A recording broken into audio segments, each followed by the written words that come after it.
Oui, na pesi bino mbote, bino soboso landa, pasteur John Tolia Pété. Na salia on a quatre na chaîne bino bolingaka Isaïe TV. Na osenga tous les moutons ngaka Tolia Pété à s'abonner quatre na chaîne Oyo. Pasteur Ribé.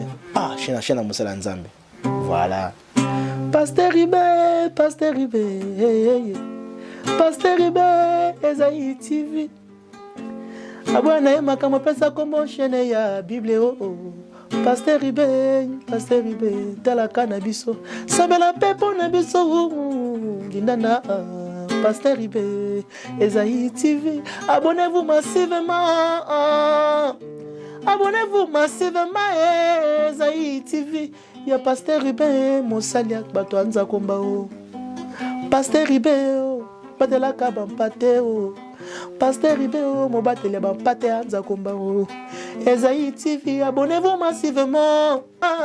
Pasteur Ribé, ça m'a pas mola yo Chaka biso pe na mabondeli to zali pe bampate anza komba o. Soki na lobi mabe boli misanga. Isaïe véritable motema na ngai. Ta moso na zalaka pe ignorant Pasteur Ribé, ça m'a pas mola yo Pour la chaîne kitoko Saïdi biso Isaïe TV. Partout dans le monde, abonnez-vous massivement. Bata diaspora, à Rostin de l'autre transfert, il y a mon lim au 8h. Si 20h, Western Union a gagné la même ligne, transfert est arrêté. Bata poto mi tout est chauffard, ma lille l'équipe m'a cassé. Quand pesate na poto, moi te baton de bela. Quelle diaspora? Si réellement on a une diaspora responsable, bah bunda fali abetat. Fali faut abeta concert na parce que concert a fallu ça caritatif. Mbonga kozwa kwa kosunga bana Beni, bana Goma, bano baza délaissés, bano ba malade belé. Pourquoi les soi-disant combattants qui accompagnent la République ne veulent pas laisser Fali jouer? Il faut des gens comme le Odombongo, les simples bouquets tout premier, ba malmené. Aussi, il y a des vrais combattants scientifiques, consensuels, au bazo bundi lamboko. Donc aujourd'hui, madame, il ne faut même pas me parler des combattants. Baye bela ba oluka misala ba ozoate, mikolo ville tonde komi mulunge. Mon arabe na ba veste na ba sac na mabo. On a un projet. Projet. Biso zana kin to na ba projet te bino ba tapoto. Donc on ne peut même pas compter aujourd'hui sur la diaspora. Ceux qui diaspora, ont sa effectivité va conserver zonga et permettre que le monde de la culture et art et ça la respecter et zonga parce que tout ça, ça fait partie de la corridor image de la République. Parce que notre politique est un échec total. Sport nabiso et koufa, c'est la culture et la musique nabiso. Pourquoi fallait embêter? Alors si les diasporas n'ont pas du travail, côté la falia, il reste 3 jours. À bêta concert parce que bon voilà, à quoi sungaba na beni. Mon colonie yo so mona ba diaspora, ba sali cotisation, to ya bon sata ba auditoire à campus. Oh diaspora ça na ba projet à contribuer en quoi?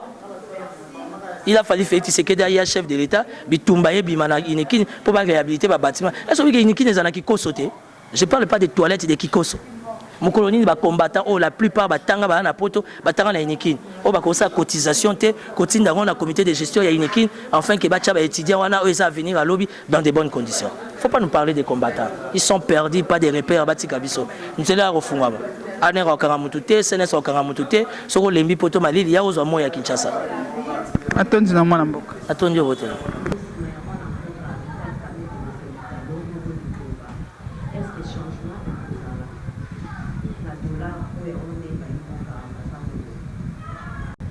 Laissez rien faire sans les ordres, sans les cutis et chef naïe. Et Vital Kamerhe étant directeur du cabinet pour votre information, il a tout décentralisé. Il y a les principes de la décentralisation qui dominent à la présidence. Mais le problème, c'est les problèmes, il y a critérium. Et chaque fois à niveau de la présidence, le choix ne vient pas de Vital Kamerhe, directeur du cabinet. Vital Kamerhe a reçu des instructions fermes des leaders, où il y a des chefs de l'État, soit X dans Moussala, soit Y dans Moussala, mais qui n'ont pas de répondants. Pour votre information, dans le baron de l'émission, Kamerhe a proposé au chef de l'État de créer une commission moko na 4 de la présidence, de évaluer le niveau de tout un chacun. Batimanga, Batiboabo, Bakabeya, Bakananyo, côté la directeur des cabinets na bureau Babunda. Kamerhe s'est retrouvé 2 jours dans médecin de nuit dans l'hôpital, sous le stress, tension et salière. Abi, je ne suis là chef de l'État que pour accompagner quinquennat na yo. Parce que chaque nayo est à biso cash. Réussite nayo est à réussite à biso cash. Ils ont défini par le peuple congolais.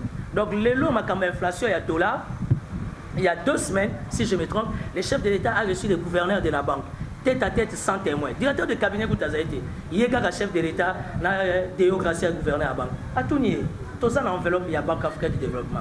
Tous en soutien, il y a Bretton. Ça veut dire l'FMI et la Banque mondiale. Qu'est-ce qui justifie dollar et son matin, inflation, ça va s'imposer. Et ça a été très compliqué. Aujourd'hui, monter à dollar, ce n'est pas Vital Kamerhe la cause. Aujourd'hui, on traite Kamerhe de tout. Je ne suis pas son porte-parole, je suis clair, mais un partenaire.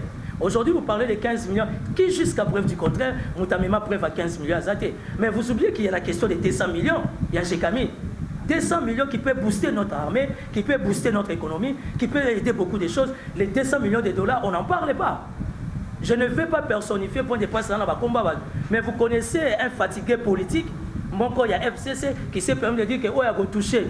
Albert Youma Torosani, paralyser la République. Aujourd'hui, pour votre information, Kamerhe reste ouvert à la disposition de la justice. S'il va être interpellé à Boya, mais bon, accepter que Oya Obimisa. N'oubliez pas que le directeur des cabinets dépend d'un chef. C'est ça le principe de l'administration.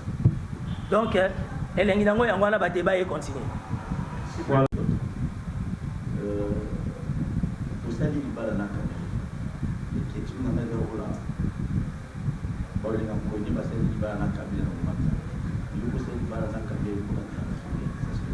deux. Tu montais les noirs autour de moi qui Vital Kamerhe et Vitamine. Vitalo, après Kozala, lobby. Moi, vous voulez que ça nous a oublié, il faut le dire clairement. En 2023, c'est Vital Kamerhe a postulé comme candidat président de la République. Il faut être clair là-dessus. Pour aller plus haut, c'est sur la Samba ok. La plupart des journalistes et bazar, la salle est fort, malgré tous les risques. Ça veut dire que je n'ai pas de millions, mais je n'ai pas faim aussi. Je n'ai pas Kamerhe était pour Nanzala. Nazaba Jean, les politiciens, ma femme travaille aux Nations Unies. Ça veut dire que salaire, na go vivre, na go changer mon tout cas. Naza en fonction de Nzamba pesanga bana 4, mais natang sera plus de 25 bana. Oh ya batu na yebité, nazo sunga na minerval. Ça veut dire que je n'ai pas faim. Nalandi Kamerhe était pour Nambongo. Non. Je me suis dit que pourquoi pas Kamerhe. Aujourd'hui tout le monde dit Kamerhe a commis Jida. Kamerhe mutateka ki Yesu. Totika Kamerhe loba. On a proposé bino déjà dans les jours à venir. Vital Kamerhe et Vitalo face au public. Kamerhe Agoloba a se justifié. Azan a droit à présomption d'innocence parce que ça droit reconnu par la Constitution. Agoloba. On ne peut pas les vilipender comme ça, on ne peut pas les caillasser comme ça, on ne peut pas les traiter de tout aussi longtemps jusqu'à preuve du contraire. Moutazo mais ma preuve à Zate. Deuxième question à Tosoua. Elle est la Kamerhe les prochains. Mais ça fait mal. Vous comprenez que Timothée le Noir a sa politique. Parce que politicien a Moutaboulou yeke. Il faut qu'on crée une ambiguïté. Il faut créer un flou dans le mitoyen. Pourquoi pas Kamerhe les prochains? Il peut être le prochain président du Sénat. Il peut être le prochain président de l'Assemblée nationale. Il peut aussi être le prochain candidat président de la République parce que c'est au nom de la démocratie. Ndeti Kabila est un sénateur à vie. Ngana Loba a continué que Natika la candidat sénateur à vie. Ça veut dire en 2023, na bochali baya na Sénat. Heureusement pour ngai, na na maboko a Vitalo. Pour na yebi que na réussir nanga. Alors, tous ces supporters au nom de la démocratie, Ndenge Martin Amaroula Pona Eliezer, Ndenge Ndeko Paul Tosoua, Apona na FCC, Ndenge Timothée, Ndenge Pona Kabila, Ndenge Timothée, on aura fait le choix. Pourquoi pas Kamerhe? Kamerhe a bomi pe moutouté. Jusque là, tu as comment on était que si preuve ça Kamerhe a bomi mout. À ça l'anniversaire, on a un problème. Après ça, moi si naïe, moi les problème. Qui ne sait pas que Kamerhe a un salaire?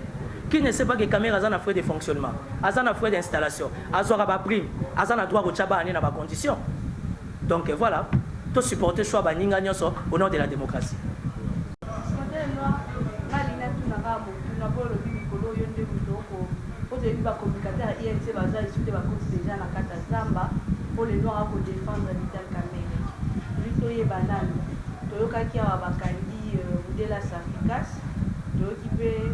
makambo 100 jours ya kotonga bandako kuna na Kanchachi ba interpeller Libanais wana mais balobi so bakangi bango na 10h na 13h tata na ko défendre au lobi az autorité morale na osikoyo mais c'est Vitalo akobenga kaka ba ko libérer bango babi na kata prison kuna na pavillon e basate donc babi ke Kamerhe de moto aza cause ya chômage ya Félix Tshisekedi à limite que Félix Tshisekedi a travaillé malamu. donc alingi teke boninga mpe na 2023 azala soki bakangi bato bozoyoka caméra bengi balibere moto na prison. Ah, comment on appelle ça encore en droit? Non, ils ont intervention. Ça veut dire biloko obi ke biloko wana oyo ba congolais bazoloba oyo bino bande kwa presse bozo ça les imputation dommageable. Hein? Ils ont ba dénonciation calomnieuse. D'ailleurs, ils faisaient l'imputation dommageable avec arrestation immédiate. Parce que jusque là, Moutazan a preuve que caméra benga qui na prison makala pour ba bimisa platinaire azate hein. Jusque là, Moutouazan a confirmation que caméra qui n'a pas mbongo et pas de gracias gouverneur à banque à Kati Lichette à Pessi ou à Pessi. Il y a le comité de gestion de l'OVD qui est géré par les FCC-PPRD. Il y a le comité de gestion de l'office des routes qui est géré par les FCC-PPRD parce que jusqu'à preuve du contraire, il n'y a pas encore eu de mandataires au nom de la coalition. Bon, il y a au sein du gouvernement, il y a des ministres sous-traitants. Ministre, il y a X Aza, il y a Y Aza, il y a Z Aza. Vous pensez que Makambasso des moutons, caméra liée, bravo, il n'y a pas de problème. Mais nous voulons que Batoua mais à ma preuve. Yangowana, je ne peux que soutenir, accompagner la vision de quelqu'un comme Kamel. Pourquoi? Parce que quand j'accompagne Kamel, j'accompagne le quinquennat de Félix Tshisekedi. Parce que ceux qui ont Zaki Kamel, n'engana tchaba, avocat n'a plainte contre l'inconnu. Yogoka n'a combo nango zalango. Mais bizarrement, Kamel est resté large, il est resté souple. Plus que démocrate, évidemment, ça vraiment pacificateur. Il y a un homme qui Vitalo, parce que Vitalo peut sa vitalité, parce que Ngaï Timothée le Noir, tant aux autres Philippins, Ngaboye, Ngapena qui pas péché, n'a déposé plainte contre l'inconnu. Bayoki on a Congo dans Bakangio, mais toute la République démocratique du Congo, n'a pas de quoi diaspora, Mali, les bêtes, on a mis tout est chauffard et planta, tout le monde s'attaque à Kamel sans pour autant avoir des preuves. C'est de l'imputation dommageable. Topé sa chance dans l'état de droit, en fait que la justice soit respectée. Voilà.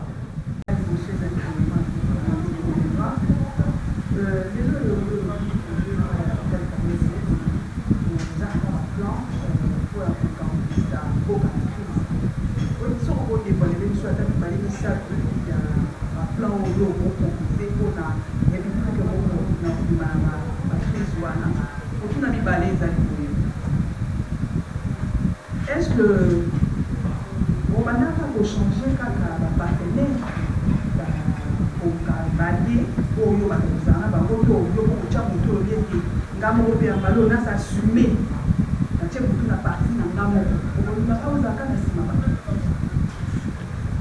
pays laïque, moi je suis chrétien catholique pratiquant, dans toute la rotole, la Bible dit les fers aiguisent les fers.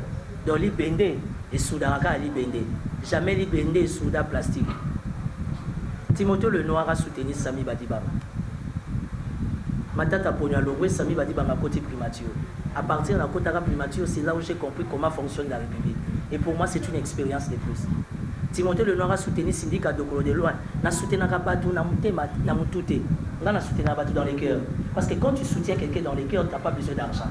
Tu crois à son devenir, tu crois à son combat, tu t'appuies par rapport à son combat et tu prends les devants. Timothée le Noir a touche à tout.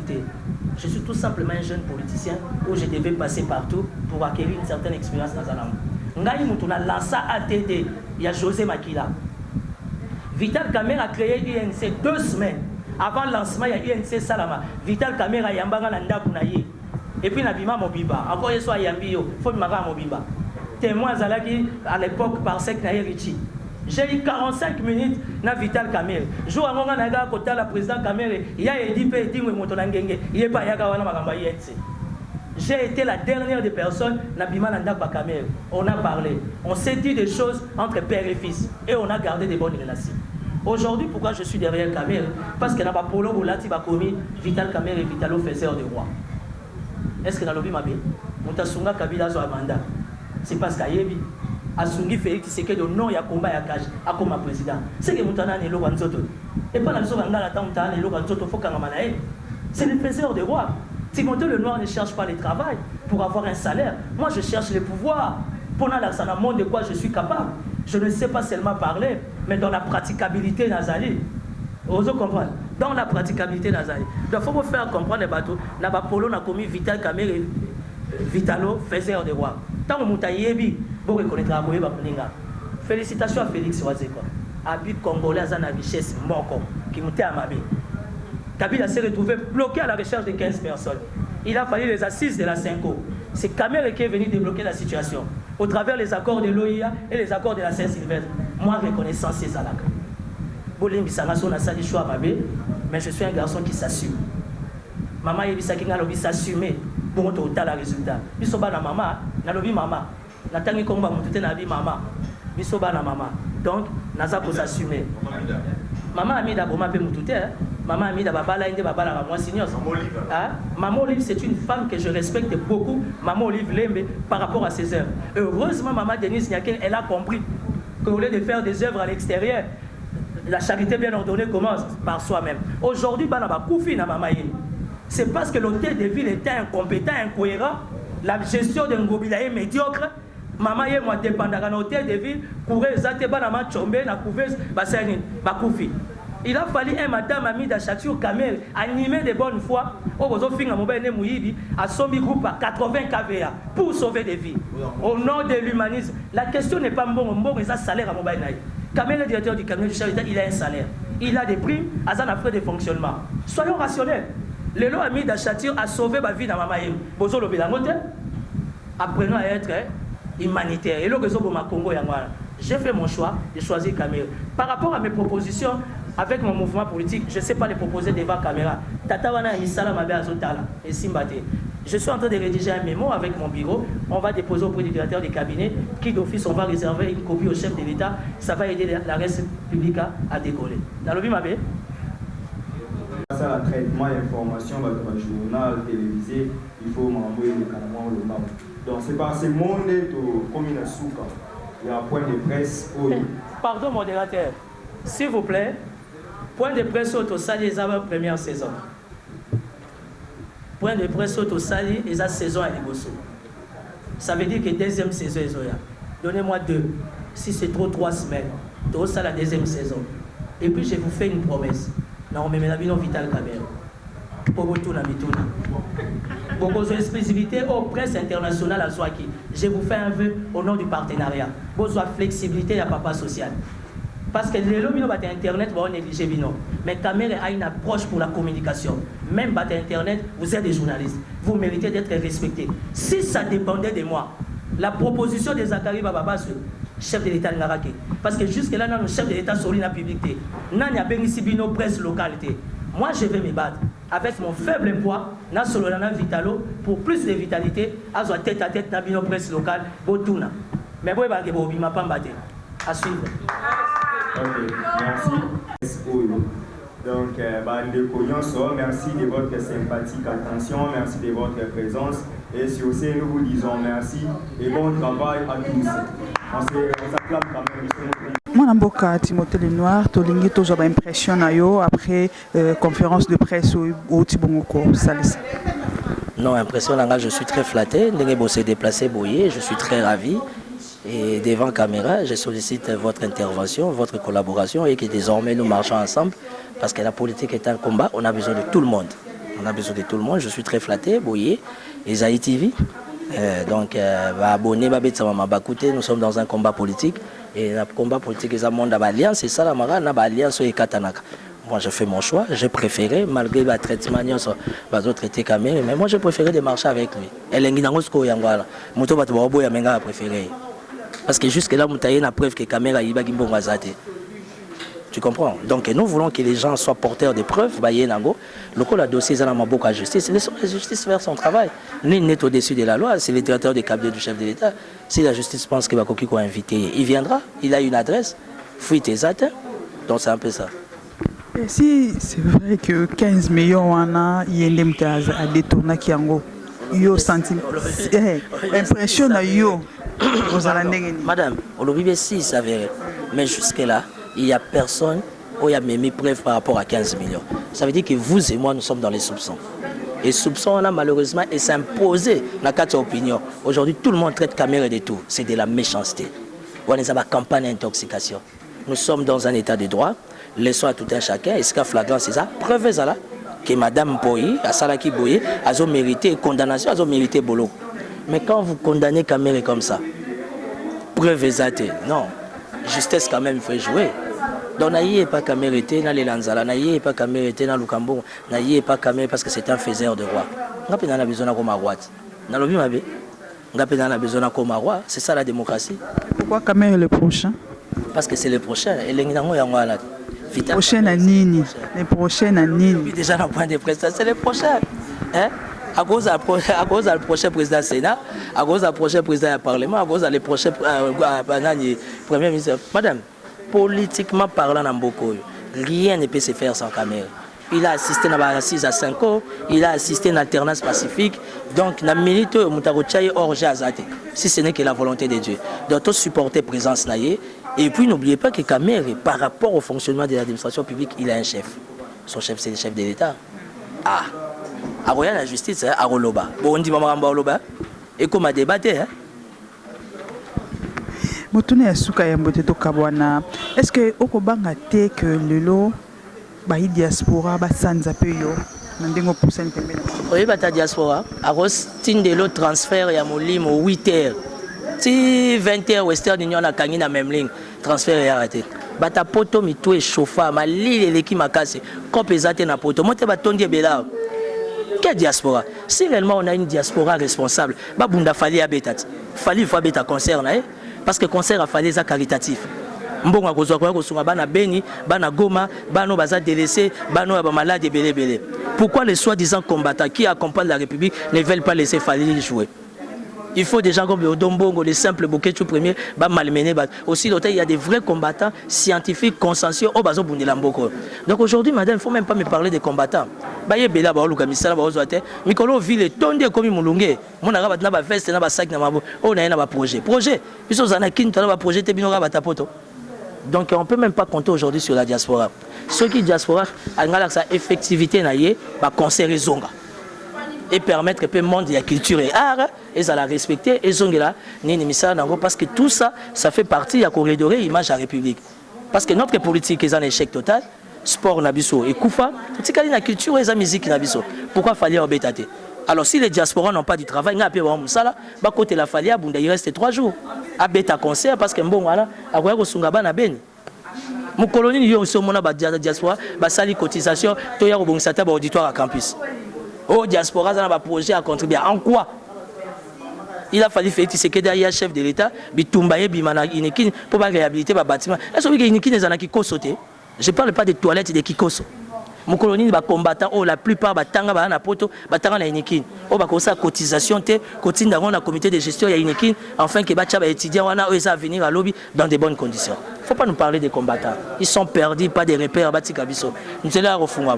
Anera okaramutute, senes okaramutute, soko lembi poto malili ya ozo moya Kinshasa. Atondi na mwana mboka. Atondi hotel.